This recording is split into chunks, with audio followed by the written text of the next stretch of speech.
Inflation inflation को हिंदी में कहते हैं मुद्रास्फीति या फिर आप इसको महंगाई कह सकते हैं।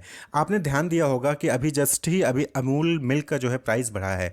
अमूल मिल्क जो टोन मिल्क था 1 लीटर वो 47 का आता था, अब जो है उसमें 2 रुपये बढ़ा दिया है, 49 का कर दिया गया है। तो यहाँ पे नियरली आप देखेंगे तो 4 to 5% का इंक्रीज हुआ है प्राइस में। ऐसे ही आप अपने मॉम डैड से पूछें या फिर आपने भी देखा होगा तो पहले क्या होता था कि 1 रुपये में 4 टॉफ़ियाँ आती थी, 5 टॉफ़ी आती थी, लेकिन आज के टाइम पे 1 रुपये में एक कैंडी आती है।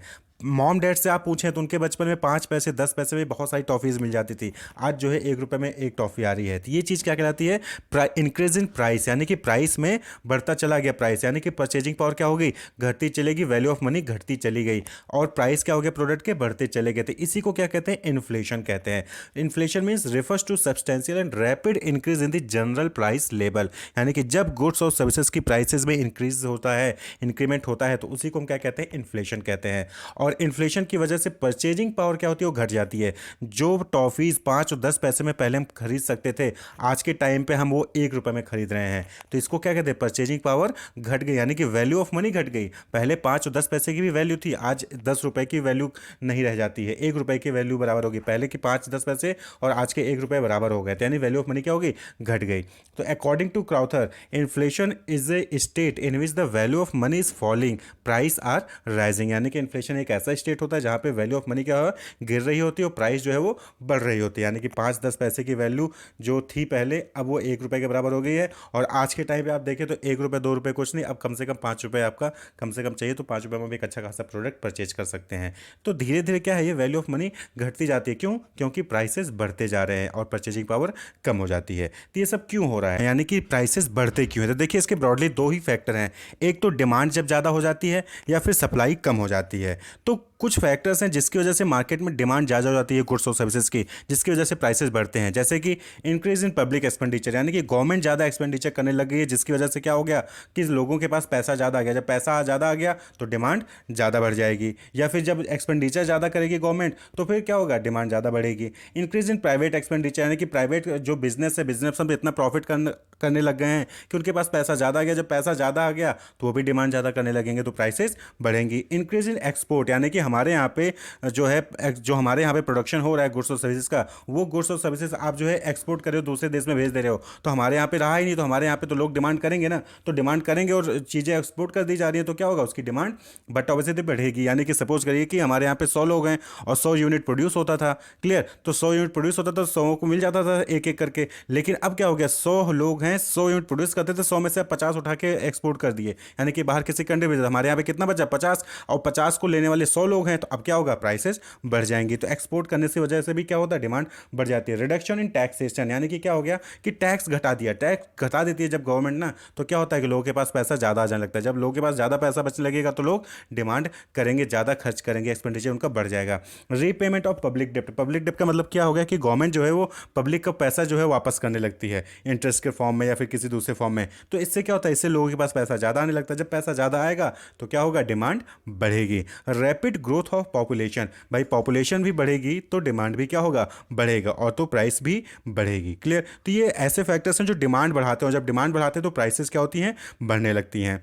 वहीं पे दूसरा फैक्टर देखें तो factor causing decrease in supply, यानी कि सप्लाई में डिक्रीज हो जाता है तो उसकी वजह से भी प्राइसेस क्या हो जाती हैं? बढ़ जाती है। यानी कि डिमांड ज़्यादा होने लगेगा, सप्लाई कम है मार्केट में, तो प्राइसेस क्या हो जाएंगी? बढ़ जाएंगी। Shortage of supply of factors, यानी कि जो फैक्टर्स ऑफ प्रोडक्शन होते हैं, लैंड, लेबर, कैपिटल, ये सब जो हैं, जब इनका जो है शॉर्टेज होने लगता है, रॉ मटेरियल का शॉर्टेज होने लगता है, तो फिर क्या होता है कि प्रोडक्शन कम होने का, और जब प्रोडक्शन कम होगा तो सप्लाई क्या होगी? मार्केट में कम हो जाएगी, जिसकी वजह से क्या होगा? प्राइसेस बढ़ेंगी।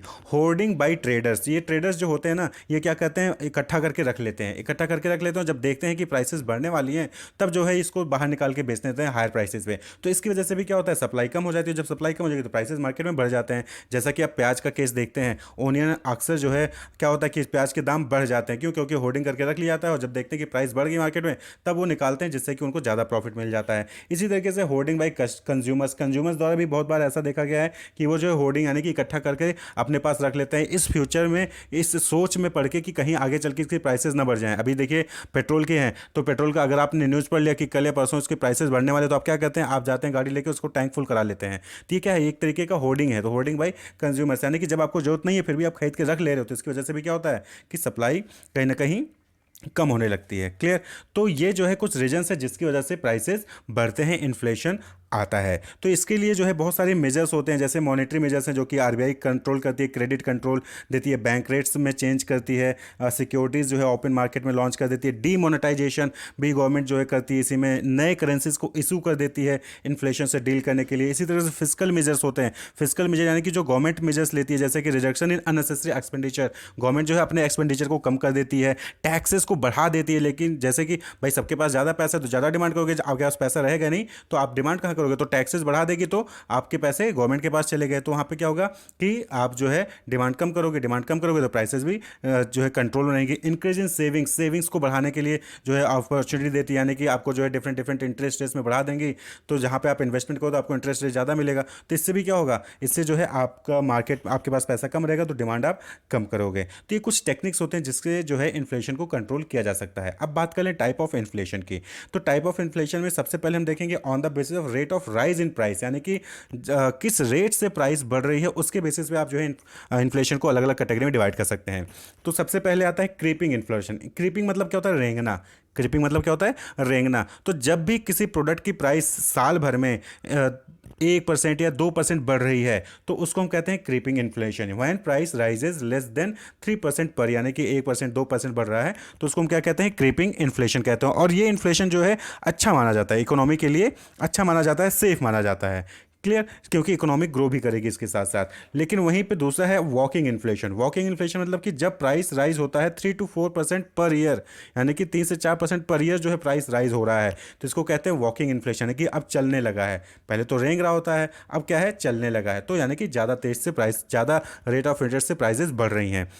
नेक्स्ट है रनिंग इन्फ्लेशन। रनिंग में क्या, अभी तक तो रेंग रहा था, फिर चलने लगा, अब दौड़ रहा है। दौड़ रहा है कि और तेज से प्राइसेस जो है बढ़ रहे हैं। When prices rises by more than 5 to 9% इन, यानी कि 5 से 9% तक जो है पर ईयर जो है वो बढ़ते चला जाए, तो यानी दौड़ रहा है। अब जो है इन्फ्लेशन काफ़ी तेज चल रहा है। वहीं पे आता है नेक्स्ट गैलोपिंग इन्फ्लेशन। गैलोपिंग का मतलब होता है सरपट, यानी कि अचानक से खूब तेज दौड़ गया, तो खूब तेज दौड़ गया, यानी कि जब जो है इन्फ्लेशन 10% या फिर डबल फिगर में जब बढ़ने लगता है प्राइसेस, तो उसको हम कहते हैं गैलोपिंग इन्फ्लेशन। और वहीं पे आता है हाइपर इन्फ्लेशन। हाइपर इन्फ्लेशन यानी कि सुपर एनर्जी, यानी कि इतनी तेज बढ़ेगा कि आपको पता ही नहीं चलेगा, डबल हो जाएगा। When prices rise by 100% in year, यानी कि 47 रुपये का मिल्क था, अब 47 का दुगना हो गया, तो अब उसको आपको मिल रहा है 10 रुपये की चीज़ 20 रुपये मिलने लगी है, तो ये हाइपर इन्फ्लेशन कहलाता है।